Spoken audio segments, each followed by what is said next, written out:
कल की क्लोजिंग बहुत शानदार थी। ये शाम को न्यूज आई है अरविंदो फार्मा की सारी बढ़त को जो कल उसने बनाई थी वो धो के रख दी है सर आज। बिल्कुल। ओरो फार्मा की बात करें उससे पहले डिम्पी जी, मैं जस्ट वापस दो ट्रेड जो मैंने सजेस्ट किया उसके बारे में बोलना चाहूंगा। एक तो भारती एयरटेल अच्छा लग रहा है और सिलेक्टिव मुझे फर्टिलाइजर काउंटर अच्छा लग रहा है, तो यहाँ पे ध्यान रखना चाहिए। अब हम ओरो फार्मा की बात करें तो देखिए, फार्मा काउंटर थोड़ा ऊपर में हर्डल ले रहे हैं और ओरो फार्मा मल्टीपल हर्डल लगभग 1250 से लेके 1280 के बीच में है। पिछले लगभग 6-7 दिनों से ये बार बार 1200 1205 होल्ड कर रहा था, आज उसके नीचे कामकाज कर रहा है, तो स्ट्रक्चर एक बार का नेगेटिव हो चुका है क्योंकि जो हाई टॉप हाई बॉटम वो निगेट हो चुका है। इसका मतलब ये नहीं कि बड़ा डिक्लाइन आएगा, बट कहीं ना कहीं वापस एक रेंज में फंस जाएगा, तो काफी लिमिटेड अपसाइड रहेगा। नीचे में 1180 1165 सपोर्ट रहेंगे, ऊपर में 1250 मल्टीपल बैरियर रहेंगे। ओके ठीक है सर, पॉइंट टेकन आज आपके। और इस बीच अगर आप देखेंगे तो निफ्टी करीब 32 पॉइंट नीचे आ चुका है। जो एक अटेम्प्ट थी पहले उसकी 400 से वापस 500 पार करेगा, वो आज खो गई है। आज हल्का सा प्रेशर देखने को मिल रहा है। आज का जो हाई बना है 509 का बना है। कल परसों का जो हाई बना था वो भी 504 505 का बना था। ये बात सच है कि 500 के आसपास का रेजिस्टेंस है। सुबह भी हमने आपको नोटिस कराया था, सुबह रीजनिंग भी दी थी क्यों बाजार नहीं चल रहे और क्यों बाजार नहीं टूट रहे, ये फर्स्ट से क्यों गए हैं, ये रीजनिंग आपके सामने हमने रखी थी। But any how, bank Nifty के अंदर धीरे धीरे करके 54,800 भी चला गया। चंदन सर, कोई पुट प्लस करनी है क्या?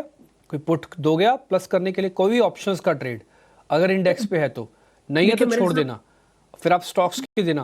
तो याद है आपने आईओसी दिया था एक बार 145 रुपए की कॉल, आपको मैं बधाई भी देना चाहता था एक्चुअली में। आपने 145 की कॉल दी थी 3.5 रुपए की, 2.5 रुपए का स्टॉप लॉस दिया था, 7.5 रुपए का टारगेट दिया। आईओसी कल गैप के साथ खुला, मैं कल आपको याद कर रहा था। बिल्कुल, बहुत बहुत धन्यवाद। और आईओस में काफी अच्छा मूवमेंट हुआ था, 140 से लेके 150 तक, यानी कि 10 रुपए का मूवमेंट स्टॉक में हो चुका था। तो धन्यवाद, आपने याद किया। अब स्टॉक वाइज मेरे हिसाब से थोड़ा बैंक निफ्टी में सावधानी बढ़ती जा सकती है, इसलिए बढ़ती जा सकती है कि बैंक निफ्टी अंडर परफॉर्म करने लग गया। और मैं आपको एक स्टडी बताता हूँ। हम बैंक निफ्टी टू निफ्टी के रेशियो पे वर्क करते हैं। मैं आपको उदाहरण के तौर पे बता रहा हूँ कि बैंक निफ्टी का भी स्पोर्ट का प्राइस चल रहा है लगभग 54,720। इसको हम निफ्टी में डिवाइड करते हैं 24,425, तो ये रेशियो आता है 2.24। और हिस्टोरिकली पिछले 2 साल का डेटा देखें तो नीचे में 2.03 2.05 होता है और ऊपर में 2.25 2.27 के आसपास जाता है। और अभी ये रेशियो अपर बैंड पे, यानी कि बैंक निफ्टी अपना निफ्टी को एक्सट्रीम आउट परफॉर्म कर चुका है।